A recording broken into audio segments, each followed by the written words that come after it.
اس کا مطلب ہے جائنٹس. وہ نارمل انسان ہی نہیں تھے. جیسے جاتی جولیت جس نسل سے تھا، یہ تمام کی تمام قوم اسی نسل سے تھی، امالیکیوں کی. اس وجہ سے خدا نے کہا تھا کہ تو ان کے کسی چھوٹے سے چھوٹے بچے کو بھی مت چھوڑنا، شیرخوار بچوں کو بھی ہلاک کر ڈالنا، کیونکہ وہ بھی جائنٹس کے ہی بچے ہیں. اور آگے بھی آپ نے پڑھا کہ وہ لوگ کیا ہیں؟ وہ گناہ گار. امالیکی گناہ گار ہیں، وہ خدا کی راہ پر نہیں چلتے، بت پرستی کرتے ہیں، بغاوت ان میں پائی جاتی ہے، سرکشی ان میں موجود ہے، اور خدا کی نافرمانی کے لیے وہ لوگوں کو بھی تیار کرتے ہیں، اپنے چھوٹے چھوٹے بچوں کو بھی تیار کرتے ہیں. پھر خدا نے کہا ان کے جانوروں کو بھی مار ڈالو. کیوں؟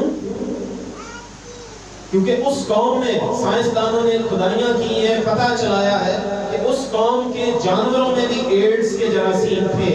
ایڈز بیماری ہے اور انتہائی خطرناک لا علاج بیماری ہے. تو امالیکیوں میں یہ ایڈز کے جراثیم آج سے 3,500 سال پہلے موجود تھے. ان میں ان کی ہڈیوں کے ڈی این اے میں وہ جراثیم موجود پائے گئے. تو وہ جب بنی اسرائیلیوں کے ساتھ ملتے یا ان کے ساتھ جنگ کرتے یا ان کو اس طرح سے کسی بھی طرح سے ان سے رابطہ رکھتے تو ایڈز اسرائیلیوں میں بھی پھیل سکتی تھی. ان کو اپنی راہوں پر گمراہ کر کے وہ بت پرستی کی طرف مائل کر سکتے تھے. اس لیے خدا نے کہا تھا کہ ان کو مار ڈالو. خدا ظالم خدا نہیں ہے، اسے پتا ہے کہ میں کیا کرنے جا رہا ہوں، اچھی طرح سے وہ لوگوں کو جانتا ہے. اس لیے اس نے کہا کہ امالیکیوں کو مار ڈالو. ان کا کوئی بھی شخص، بوڑھا جوان، مرد عورت، بچے، شیرخوار، گائے بیل گدھا بھیڑ بکریاں سب کو مار ڈالو. اور حتیٰ کہ ان کے شہروں کو بھی جلا ڈالنا.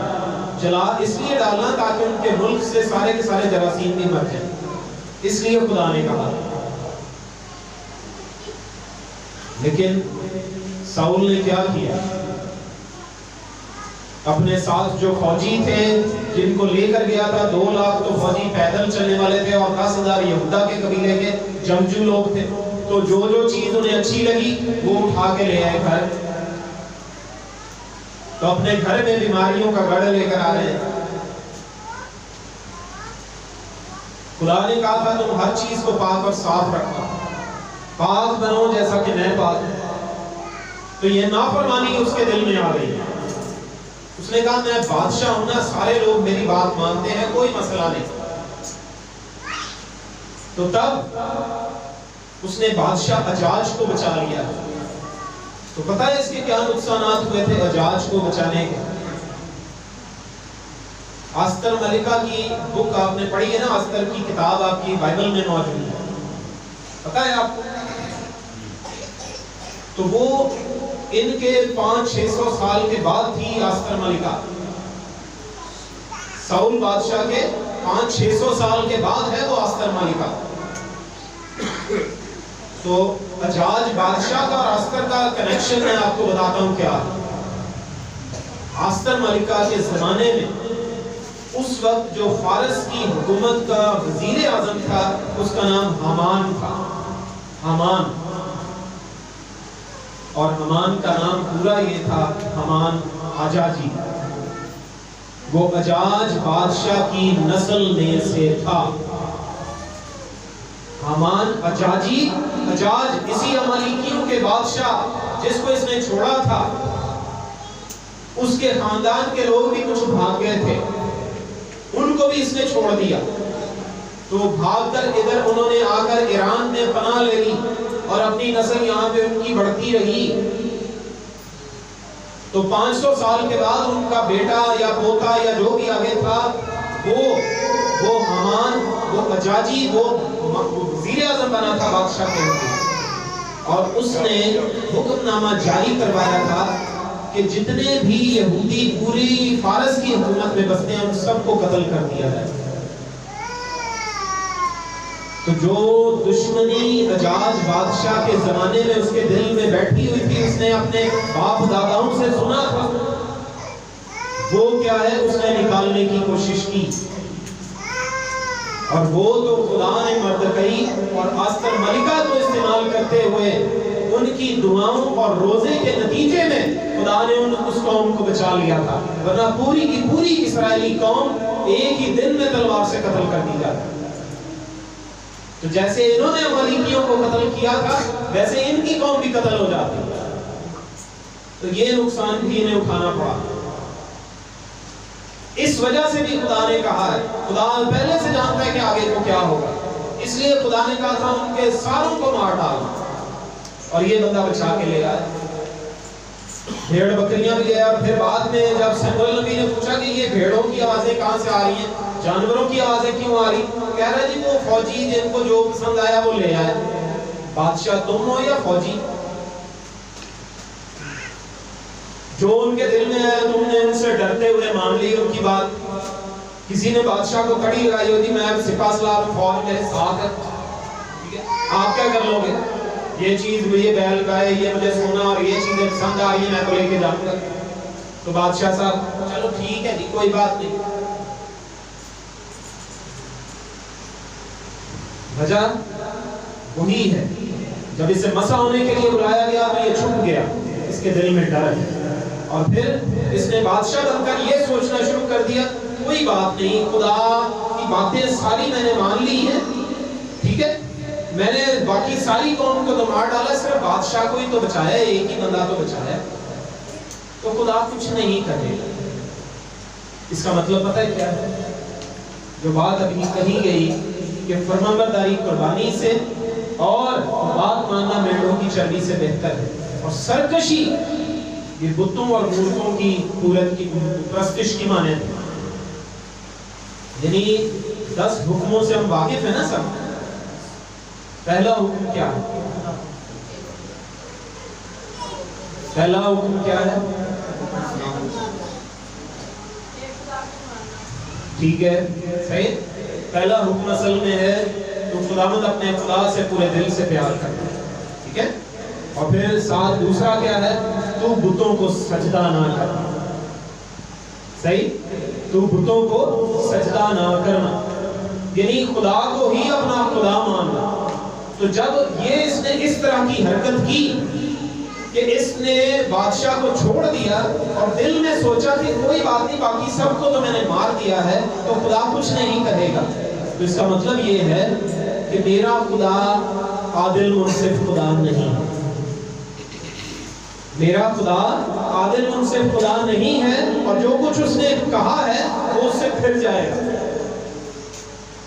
میں نے جو کچھ خدا نے مجھے کہا، حکم دیا تھا، خدا اس سے پھر جائے گا، تو اس کا مطلب ہے کہ میں کسی اور خدا کو مانتا ہوں۔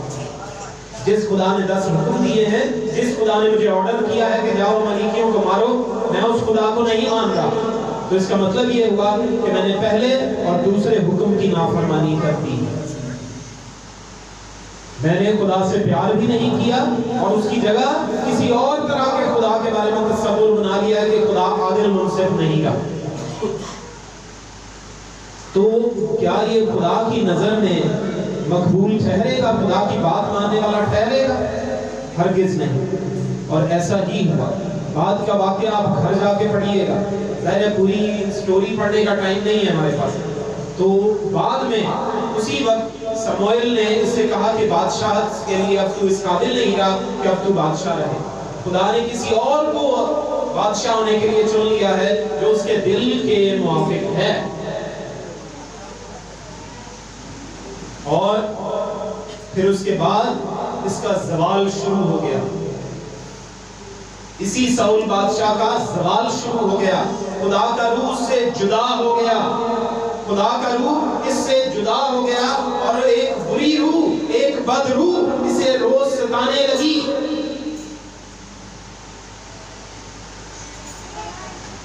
میرے عزیزو، یہ واقعہ، یہ پڑھنا، یہ کل کے لیے ہم سیکھتے ہیں کیوں یہ واقعات ہمارے لیے درج کیے گئے ہیں، کیوں یہ تاریخ ہمیں بتائی گئی ہے، کیوں ان لوگوں کا کردار ہمارے سامنے رکھا گیا ہے۔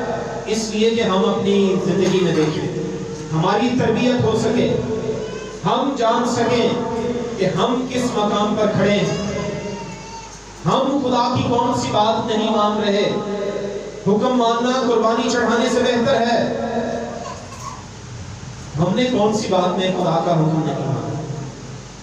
ہمارے اوپر 3 طرح کے حکم لاگو ہوتے ہیں، ایک خدا کا، اور جب تک ہم والدین کے گھر پہ ہیں، یعنی شادی شدہ نہیں ہوئے، اس وقت تک والدین کا، اور پھر معاشرے کا یا قانون کا یا حکومت کا اسے کہا جاتا ہے۔ یہ 3 حکم ہمیں ماننے ہوتے ہیں۔ تو اپنے آپ کو ہم نے پرکھنا ہے کہ ہم نے خدا کا کون سا حکم نہیں مانا، خدا کی کون سی بات نہیں مانی۔ خدا کا حکم ایک یہ بھی ہے کہ تو اپنے باپ اور ماں کی عزت کرنا تاکہ تیرا بھلا ہو اور تیری عمر زمین پر دراز ہو، یعنی لمبی عمر پائے۔ خدا کی بات جب مانیں گے تو اس نے ساتھ ہی ایک کنیکشن دے دیا ماں باپ کے ساتھ۔ لمبی عمر پانا چاہتے ہیں تو والدین کی بات ماننا سیکھیے، بچوں سے خاص طور پہ میں ہوں۔ اگر آپ لمبی عمر پانا چاہتے ہیں، لمبی عمر بابرکت عمر پانا چاہتے ہیں، تو ماں باپ کی بات ماننا سیکھیے، ان کی فرمانبرداری کرنا سیکھیے۔ وہ آپ کو کبھی بھی ڈاکے مارنے کے لیے نہیں کہیں گے، آپ کو کبھی بھی زنا کے لیے نہیں کہیں گے، آپ کو کبھی بھی جرم کرنے کے لیے نہیں کہیں گے، آپ کو کبھی بھی چوری کرنے کے لیے نہیں کہیں گے، قتل کرنے کا وہ آپ کو مشورہ کبھی نہیں دیں گے کہ دیں گے۔ آپ کو کبھی نہیں کہیں گے جا کے جو ہے وہ آپ کسی کا مال لوٹ کے لے آؤ، کبھی نہیں کہیں گے کہ آپ دغا بازی کرنا شروع کر دو، دوسروں کو دھوکے دینا شروع کر دو، آپ دوسروں کے گھروں پر قبضہ کرنا شروع کر دو۔ ماں باپ ایسے نہیں کہیں گے کہ کہیں گے۔ کوئی ماں باپ ایسا ہے جو کہتا ہے؟ نہیں کہیں گے۔ تو ماں باپ کی بات ماننا شروع کریں۔ وہ کبھی نہیں کہیں گے کہ تم دوسروں کی طرف بری نظر سے دیکھ، کہیں گے وہ کہتے ہیں ہمیشہ عزت کرو دوسروں کی، ایک دوسرے کا خیال کرو۔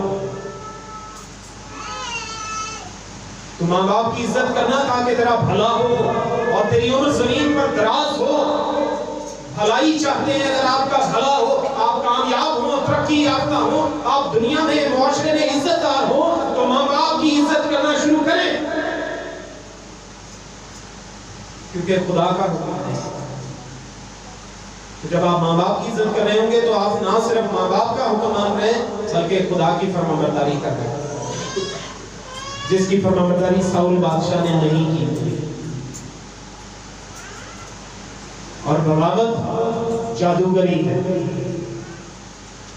دل میں سے بغاوت کے جو جراثیم پلتے ہیں، معاشرے کو دیکھ کر، غیر اقوام کو دیکھ کر، اور ٹی وی کو دیکھ کر، موبائل پہ انٹرنیٹ کو بار بار دیکھ کر، آپ کے دل میں جو بغاوت کے اثرات پلتے ہیں ان کو مار ڈالیے۔ اپنی زندگی سے اس بغاوت کو نکال ڈالیے جو ہمارے معاشرے کی تنزلی کا سب سے بڑا باعث ہے۔ ہمیں ترقی نہیں کرنے دے رہی یہ بغاوت۔ 10ویں پاس میں کر لواں تو میری آکڑ ہی نہیں پائی جاندی، یہ سرکشی ہے۔ 10ویں پاس جو ہے وہ ایجوکیشن سمجھ لیجئے کہ ابھی آپ نے شروع بھی نہیں کی ایجوکیشن، ابھی آپ کی تعلیم شروع بھی نہیں ہوئی۔ 10ویں پاس کرنا سمجھ لیجئے آپ نے الف بے پہ پڑھنا سیکھنا شروع کیا ہے 10ویں پاس کرنے پر۔ جب آپ 12ویں کر لیں گے نا تو پھر میں آپ کو مانوں گا ہاں جی آپ نے الف بے پہ پڑھ لیا۔ کم از کم ایم اے کا سوچیں کہ ہم نے ایم اے کرنا ہے، کم از کم ایم اے 16 میں نے کرنی ہے، کم از کم، یعنی یہ معمولی سی بات ہو، اس سے آگے کا سوچیں۔ میں نے صرف نرس نہیں بننا، میں نے ڈاکٹر بھی بننا ہے، یہ بھی سوچیں۔ میں صرف پیٹ ہی نہیں کرنے،